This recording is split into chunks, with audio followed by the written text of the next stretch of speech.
Bismillah, walhamdulillah, wassalatu wassalam ala rasulillah. Assalamu alaykum wa rahmatullahi wa barakatuh. Bienvenue sur Parle-moi d'Islam, votre espace pour comprendre, vivre et aimer l'islam selon le Coran et la Sunna, avec la compréhension des pieux prédécesseurs. Aujourd'hui, nous allons parler d'un sujet qui touche chacun d'entre nous. Comment comprendre le plan d'Allah dans nos vies? Pourquoi certaines choses que nous souhaitons ne se réalisent pas? Pourquoi des épreuves arrivent-elles quand tout allait bien? Comment garder confiance en Allah, même lorsque nos plans s'effondrent? Dans ce rappel, nous allons apprendre à voir la vie avec les yeux de la foi, à comprendre le sens du tawakkul, la confiance en Allah, et à avancer avec sérénité, quoi qu'il arrive. Allah dit dans le Coran: « Il se peut que vous détestiez une chose alors qu'elle est un bien pour vous, et il se peut que vous aimiez une chose alors qu'elle est un mal pour vous.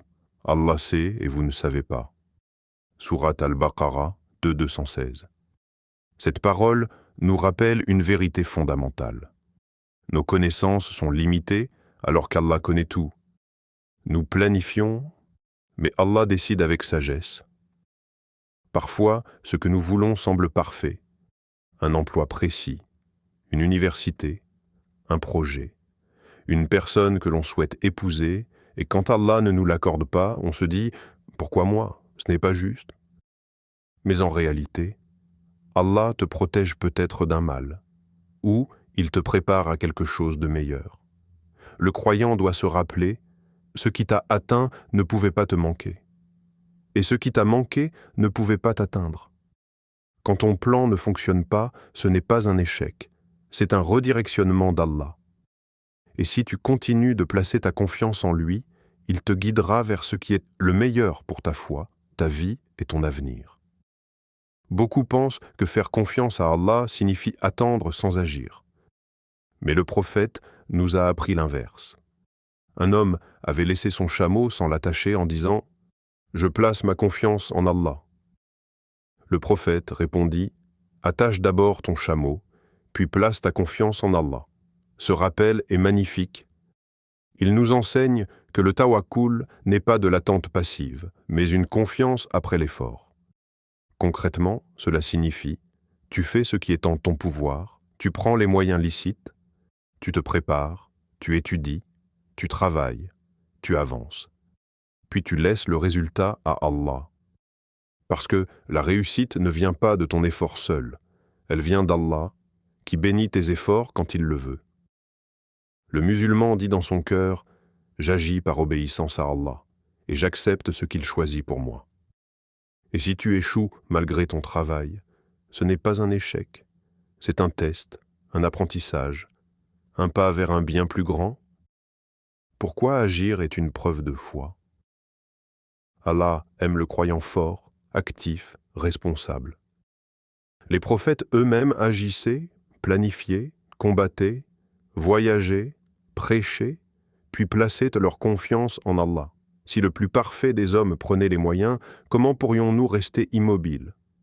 Le vrai tawakkul, effort plus, confiance plus, acceptation. Pose-toi cette question.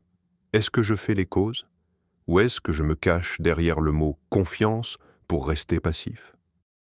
Parce que Allah ne donne pas sans sagesse. Il veut te voir te lever, essayer, et te rapprocher de lui dans l'effort. Dans la vie, chacun d'entre nous traverse des moments difficiles, perte d'un emploi, échec dans un projet, maladie, déception, solitude. Ce qui change tout, ce n'est pas la situation, mais la manière dont tu la vis avec ta foi. Allah n'éprouve jamais sans sagesse, chaque épreuve a un but, purifier ton cœur, t'élever en degrés, te rapprocher de lui, te réveiller quand tu t'éloignes, te donner mieux que ce que tu as perdu. Allah dit. Allah n'impose à aucune âme une charge supérieure à sa capacité. Sourate Al-Baqarah 2:286. Alors quand tu vis un test, rappelle-toi, si Allah te l'a donné, c'est que tu peux tenir. L'épreuve n'est pas un signe que tu es abandonné. Au contraire, elle est souvent un signe qu'Allah te prépare. Ne te victimise pas, élève-toi avec patience. Beaucoup pensent, pourquoi moi? Allah ne m'aime pas? Mais les meilleurs hommes ont été les plus éprouvés. Ibrahim alayhi salam, Moussa alayhi salam, Ayyub alayhi salam. Et notre prophète, ils ont fait face à des difficultés immenses. Pourquoi? Parce qu'Allah les aimait et les préparait. Ne cherche pas la facilité dans ce monde, cherche le sens, la patience et la proximité d'Allah. Quand tu ne comprends pas, souviens-toi, tu ne vois qu'une page de ton histoire, Allah voit tout le livre. Ce que tu perds aujourd'hui peut être la raison pour laquelle Allah te donnera demain une bénédiction que tu n'aurais jamais imaginée. Accepte, patiente. Continue d'avancer. La tranquillité ne vient pas lorsque tout va bien, mais lorsque ton cœur dit « Rabbi hasbi ». Allah me suffit. La confiance en Allah n'est pas seulement un concept spirituel, c'est une manière de vivre, une attitude, un cœur connecté à son Seigneur. Voici comment l'ancrer dans ton quotidien. 1. Fais des causes licites et intelligentes. Tu veux un travail? Prépare ton CV, forme-toi, cherche, frappe aux portes. Tu veux te marier? Cherche-le de manière halal, fais des démarches. Tu veux réussir tes études? Travaille sérieusement, organise-toi. Le tawakkul commence par l'action. Ne dis jamais « Allah me donnera », alors que tu ne bouges pas. Le prophète faisait des plans, prenait des précautions, se consultait, agissait, puis il s'en remettait à Allah. 2. Faites des invocations. Beaucoup. Plus tu invoques, plus tu reconnais ta dépendance envers Allah. Dis souvent « Hasbi Allahu wa ni'mal wakil » Allah me suffit, il est le meilleur garant. Et Rabbi inni massanid durru wa anta arham ar-rahimin. Ô Seigneur, le mal m'a touché, et tu es le plus miséricordieux. L'invocation renforce le cœur, apaise l'âme, ouvre des portes invisibles. 3. Accepte les résultats sans colère, tu fais de ton mieux, puis tu laisses Allah décider du résultat.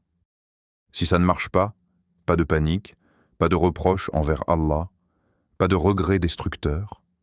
Tu dis tout simplement « Alhamdulillah », il y a un bien que je ne vois pas encore.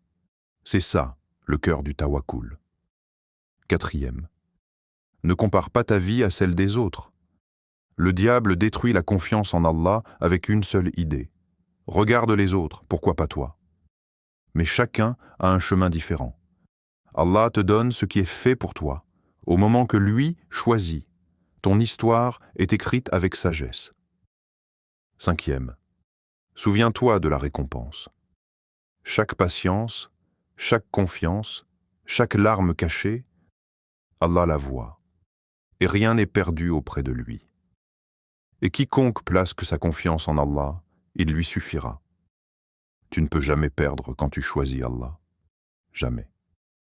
Mon frère, ma sœur, la vie n'est pas toujours simple, mais tu n'es jamais seul. Allah est avec ceux qui placent leur confiance en lui. Allah n'abandonne jamais celui qui revient vers lui avec sincérité. Dans chaque retard, il y a une sagesse. Dans chaque épreuve, il y a une purification. Dans chaque manque, il y a une protection. Et dans chaque difficulté, il y a une porte vers Allah. Alors avance, avec patience, avec espoir, avec certitude. Rappelle-toi, Allah choisit toujours ce qui est meilleur pour toi. Ton cœur sera toujours plus en paix avec lui. La réussite, ce n'est pas que dans le monde, c'est surtout dans l'au-delà. Le croyant ne perd jamais. S'il reçoit, il remercie. S'il est éprouvé, il patiente. Et dans les deux cas, il est gagnant. C'est la promesse de notre prophète. Doua, ô Allah, Seigneur des cieux et de la terre, renforce notre foi, apaise nos cœurs, illumine nos chemins.